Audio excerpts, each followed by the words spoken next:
We all know that the pandemic is taking its toll on working mothers more than any other group in the country, probably the world. So where some of us are feeling anxiety and unsureness and not really clear on what's next and what direction we should be taking, I think it's really important to remember to keep the hustle alive and keep grinding. I'm really excited for our guest on today's Mompreneur Mondays, Amber Boone.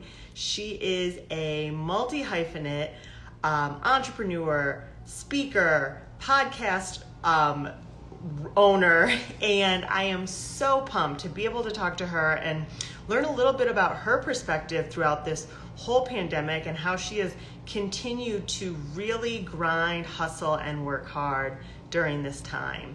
So I'm Courtney Larvadane, and this is Mompreneur Mondays, where we unpack everything around working moms, entrepreneurs, female entrepreneurs. So if you are an entrepreneur or a parent or a woman, this is a place for you, because we want to figure out what you're doing that's working, what you're doing that's not working, and how we can work together to work smarter instead of harder. That's my motto. So a few things that I've been working on are journaling and reading, trying to spend time with myself, not just watching TV, which can be really difficult to do. So I'm going to unpack that and a whole lot more with our guest, Amber. So let's bring her in and show on the road. Hello.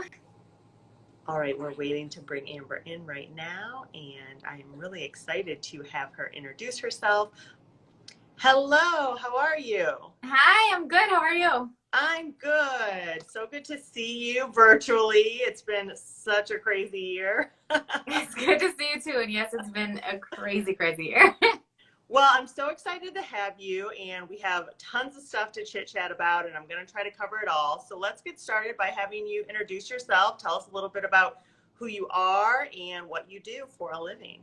Yeah, so my name is Amber Boone. I'm also known as AB. I have a podcast called 30, Flirty, and Thriving, which is a lifestyle podcast that really caters to entrepreneurs and those following their passion. I use it as a platform to interview people who have started businesses, who are finding their path in life, following their passion, artists, musicians, things like that. I've had quite a few notable influencers or famous actors or musicians, Angel Aviles from Mi Vida Loca and Desperado, and Bizarre from D12 and Nisha Nashe. So a lot of cool, but also people who have simply just created a business. I had a woman on there who started her own recruiting business. So yes, that's the podcast. That's a bulk of me and what I do, what I represent. But also kind of my trade is marketing, branding, social media, consulting, all of that. So I currently work with an agency in Detroit, and I also freelance and have my own set of clients as well. And I essentially help small businesses and brands build, strategize, and promote their product, service, or talent via social media or whatever digital platform. And that's a bulk of what I do. I enjoy working with what I consider to be, I don't want to say underdogs, but I don't like working with big businesses who have big budgets and already have it together. Like, I love diving in and figuring out, how do we organically grow your account, or how do we do this with a small budget? It forces me to get creative and think outside of the box. Outside of that, I'm studying for my real estate exam. I'm a mom. I'm a grandmother. I'm so many things and wear so many hats, and I love it all. Yes. But essentially, it all boils down to just helping other people figure out how to tap into their potential and live their best lives. I love it. And I absolutely just love your story and your drive and your hustle. And that's really the first thing that I want to dive into. So what I like to start with on this series is kind of what came first, entrepreneurship or motherhood. So tell us a little bit about your journey and kind of which came first and what that story looks like. For sure. So I was actually a teen mom, so motherhood definitely came first.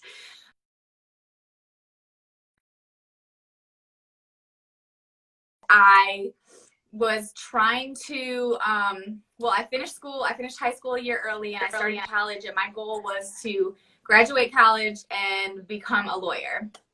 And then life happened, and I ended up getting my degree in something completely different. And I was planning on doing like community development type stuff, and I really just fell into marketing. And I think it, looking back, almost forced me into entrepreneurship, because at the time it was 2012-13. No one was really paying for social media, particularly where I lived in Lansing, Michigan. Everybody just wanted an intern for free. Everybody wanted volunteers to do their social media. So I did. I was like, okay, fine, I'll do it for free. I know how to audit your accounts. I know how to build out strategies. I know how to do all of that. I'll do it for you for free. And that kind of just snowballed into, oh, well, you did a good job. You know, I know this place over here is looking for someone. And then they come to me like, yeah, we'll pay you. I'm like, you'll pay me to do this? I've been doing it for free. Right. So then I got paid, and then it was like another client, and here I am, like 7 years later, still doing it. And as much as I've tried to get away from it, because it's crazy, it's meant to be. I just keep getting pulled back into it and keep getting more irresistible opportunities. So yeah. That's awesome. And I think a lot of, entrepreneurs, especially female entrepreneurs that are mothers, that's just a part of their life that is intertwined. You can't get away from it. And I think a lot of times when we look at the bigger picture of men versus women, it's easier for men, whether they work full time or entrepreneurs, whatever they do, can kind of separate that role of parent and worker. So what have you kind of learned and seen in the fact that it all just kind of comes together, and sometimes you have to put your mom hat on more than others, sometimes you have to put on your hustle hat more than others, but what have you kind of learned throughout all of that? I think my biggest challenge, and especially the last year or two, I've really learned how to be present when I'm being a mom, and present when I'm being a boss or, a consultant, or whatever my role is, professionally that day.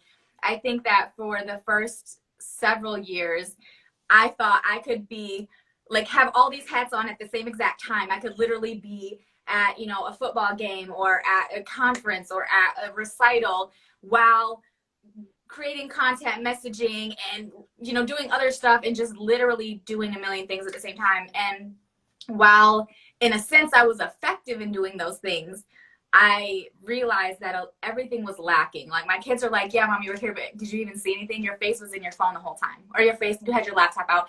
I remember one time I took my daughter to the orthodontist, and I had my laptop out, and the lady next to me made a comment about, isn't it just a shame that some people can't just disconnect? And I was like, I was so angry with her, but I was like, she's right. I can't even say anything. Like, it is a shame. I should be in this moment. And, but it still took a few years after. It does. And I think it's because we're always thinking about so many things. So it's like when you're working, you're still thinking about all the things you need to do for your family. And then when you're with your family, you're thinking, oh my gosh, I need to remember to do this. And if I don't do this, I was supposed to do this today.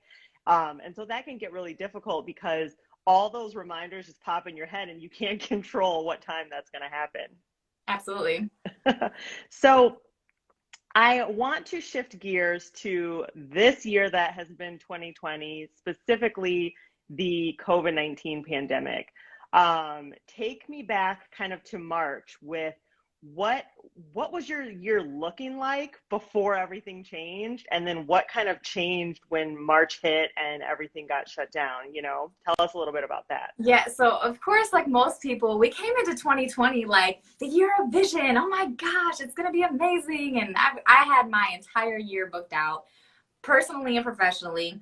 I had so many trips planned, and at the time I was also managing an artist, so I was going to South by Southwest. Like, I had all these performances booked, like everything. And then COVID hit, and everything I had spent the last 6 to 8 months building up, it was done. I lost all the performance, like all the money that I had paid on travel and the performances, and everything I had built up was just done. And there were a few months, I think from maybe March to May, that were very depressing, that I was just like taking it very seriously, which I think we should, but I mean, I wasn't going anywhere. I wasn't seeing anyone. I wasn't working on the things I was passionate about. Some of the accounts that I had backed out because they didn't have money for social. They weren't sure what was going to happen. I was working at a corporate. I was working in corporate at the time as well. They let me go. It was like a lot. And it was a crazy few months. But I think, like many of us entrepreneurs and big thinkers, I took a few months to get a little introspective and think about what I want to be doing, how I can create creative, how I can continue to find opportunities amidst this.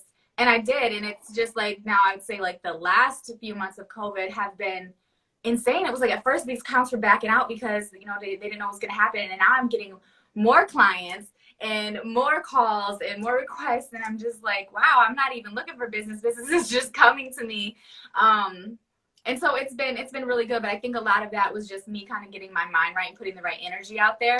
Mm-hmm. Absolutely. And I do think that I hear from a lot of people that things are definitely taking a turn, hopefully for the better for most people, as we get into the end of the year. So that's good and exciting. And I think we're starting to look toward next year. So thinking about, you know, the year to come, what are some of the things that you're looking forward to personally and professionally? You know, I'm really just looking forward to taking everything I've learned and done this year, because I have had extra time to learn how to be present, to organize, to plan, to come up with strategies that I just wasn't in a creative enough space, I think, too, before to come up with. So I'm really eager to just implement all that.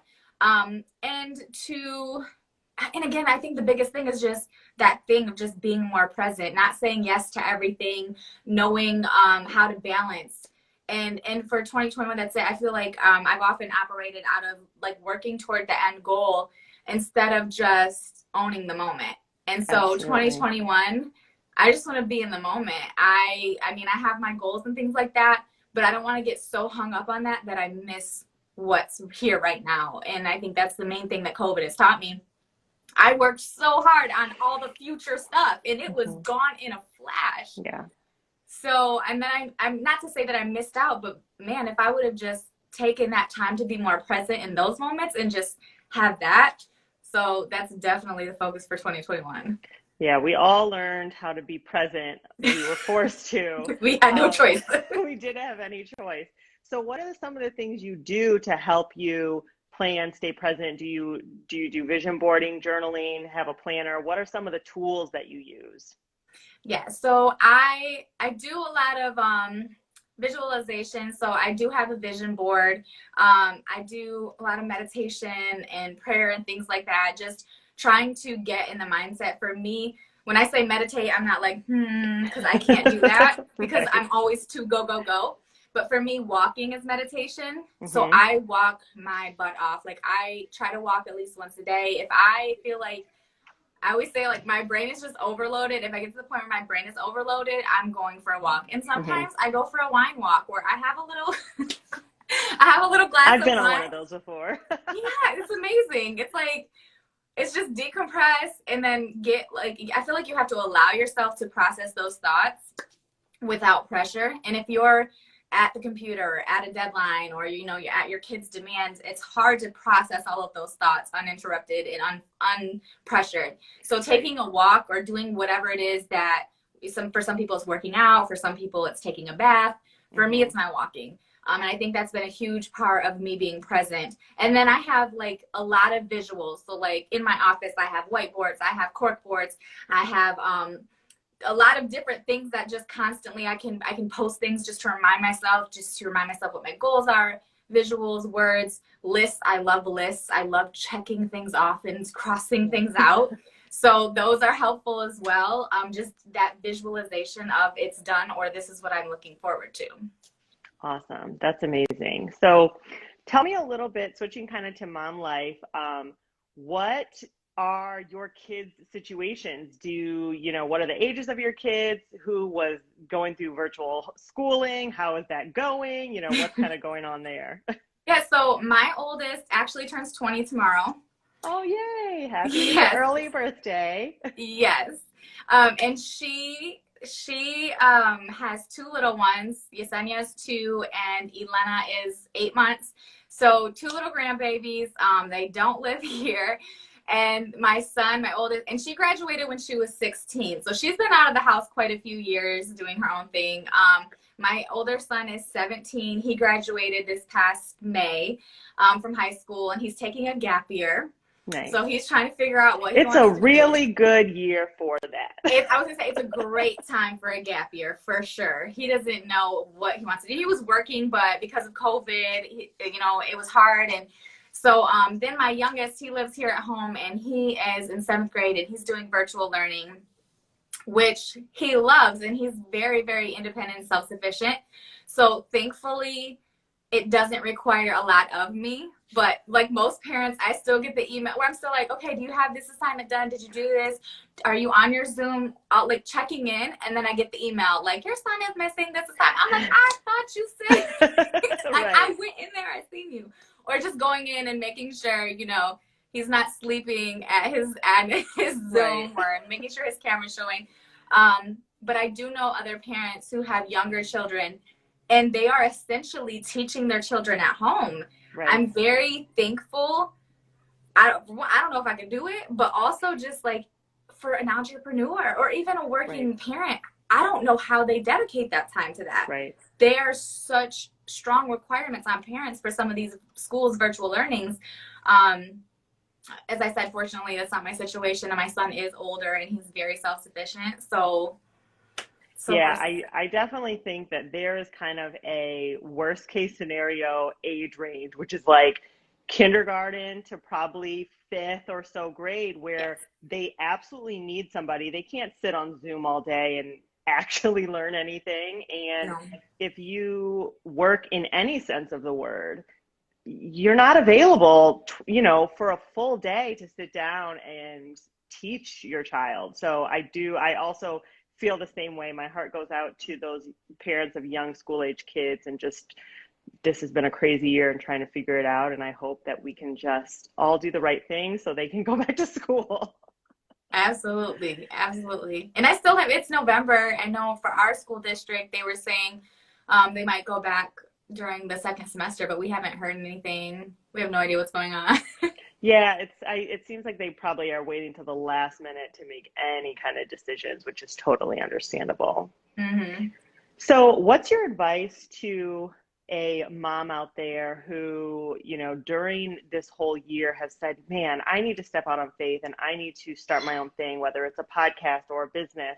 What is your advice as far as how to think through it, things they should think about before jumping in, courage to jump in? What's your general advice? Just do it. And I know that seems entirely too simple, but it's really that simple. Just figure out what you're passionate about. Because that saying, like, if you love what you do, you'll never have to work a day in your life. And that's really the case. I do a lot of things. I wear a lot of hats, and people often are scared to come to me with opportunities. They're like, oh, I thought you were too busy. You have so much on your plate. I'm like, this is true, but I love what I do. I never feel like, oh, I have to do this podcast, or, oh, I have to go handle this account. I love what I do. And I think that if you find what you're passionate about, whether if it's fashion, or if it's beauty, if it's podcasting, if it's marketing, if it's recruiting, if it's sports, whatever it is, get in there and just start and stay consistent. When I started the podcast, 2 years ago, I had no idea. I didn't even listen to podcasts at the time. I had no idea really what I was doing. And for the first year, it was like I was reaching out to guests. There were people who I wanted to have on my show that I would reach out to, and they wouldn't even respond. And then them same people a year later were reaching out to me to be on my podcast. So if I would have quit because I wasn't getting the response, I didn't have the viewership, or whatever millions of reasons there are to quit, because I'm busy, because my life is hectic, I wouldn't be where I am, and I wouldn't be where I'm going. And I think those are the 2 main pieces of advice. Is number 1, just start, and number 2, keep going. Keep going. When you're overwhelmed, keep going. When you're scared, keep going. Just keep going. Nothing was built overnight. And I mean, there are the fortunate ones who have had really great success or luck very early on. But for the most of us, that's not the case. But if you're consistent with it, and if you're passionate about it, it should be easy to stay consistent with it. Right. You're going to have your days where it feels like this is a lot. And you're going to want to quit. And I think that makes the difference of those who are truly entrepreneurs and those who end up going back to that, you know, bi-weekly check life, because entrepreneurs know, like, one day you'll feel like, I'm a millionaire. Everyone should be an entrepreneur. Right. I don't know why. And then there's other days where you're like, should I eat a peanut butter sandwich for Right. lunch? Why I'm not did sure I if do there's this? another check coming. Right. Exactly. So speaking of podcasting, what are some ways that you figured out some of the technical things as when you first started, as far as what platforms you should be on, when should you invest in equipment? How did you figure out some of those technical aspects of podcasting? Yeah, so I don't want to say I cheated, started out, but I started out at a podcasting facility, essentially a podcasting hub. And so they provided an engineer, all the technical equipment. All I had to do was show up, be myself, and leave. And then they would send me all the stuff, and that was it. I didn't have to worry about anything. But I decided that I wanted to have control over all of my content, and I wanted to know the technical side of it. So it was literally, I'm a doer. That's how I learn. I have to put my hands on it. You can tell me, you can show me, but unless I'm getting in the grits of it, like, I don't know what you're talking about. So I literally had to go in and do the research myself on Google and figure it all out myself. What I learned, and I think that anyone wanting to start a podcast should know, is that you don't necessarily need a lot of fancy equipment. I've recorded on beautiful fancy mics and cameras and like all this stuff, and then I've just done it off my phone. It doesn't make that much of a difference. If your content is good, people are going to follow it. I think as far as the thing with a podcast, particularly if you're only doing audio and you're not doing visual, is to make sure your sound quality is good, because people can watch something that's like not that great of a quality video, but nobody wants to listen to bad audio. Right. So do make sure, particularly if there's no visual, so do make sure that you have at least a mic.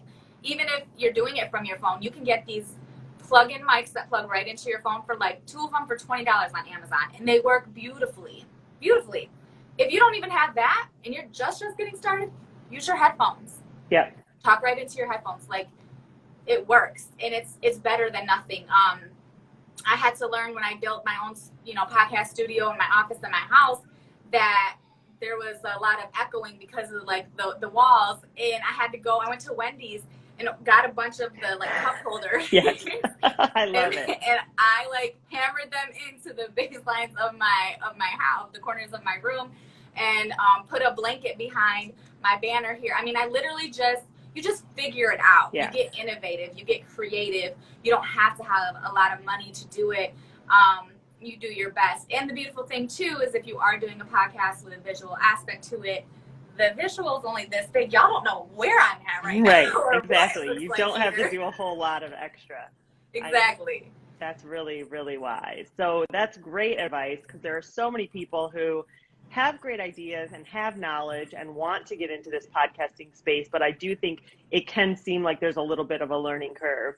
And since you're a marketer, I'm sure that part came easy to you, but what advice do you have from the marketing aspect? Because podcasts aren't always, unless you're a big name, it's not always if you build it, they will come. Sometimes you have to put it out there and let people know you've made it. So what are some of the things that you have done to make sure that people always know about your podcast and episodes? I think the biggest lesson I've learned in life that has helped me with the podcast is leveraging your resources and having a dope network. When we go to college, as an adult, what I told my adult children now is like, college is not so much about the books and the educational material you receive as it is about the networking and the people and the relationships that you build while you're in college. And I think that goes throughout life.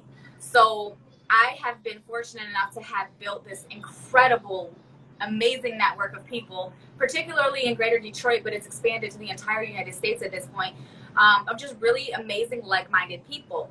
And I've been able to leverage those connections to help get my podcast out there. So I think more than anything, and I wouldn't even say to look to your immediate friends and family. Go one step outside of that. Because for whatever reason, your friends and family, they know a certain version of you.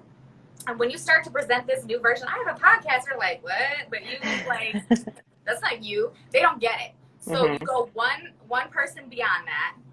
And then beyond that and beyond that, those are the people who are initially going to carry and support you through that. So, feel free to like reach out to them. Hey, because me personally, I hate when people blind tag me and they're just like, that bothers me. So I don't ever recommend doing that. But you can ask them like, hey, is it okay if I tag you in this podcast? I know you're in marketing. This show is about marketing. It might be, you know, useful to you and your followers. Just ask, reach out, talk to people. Don't be scared.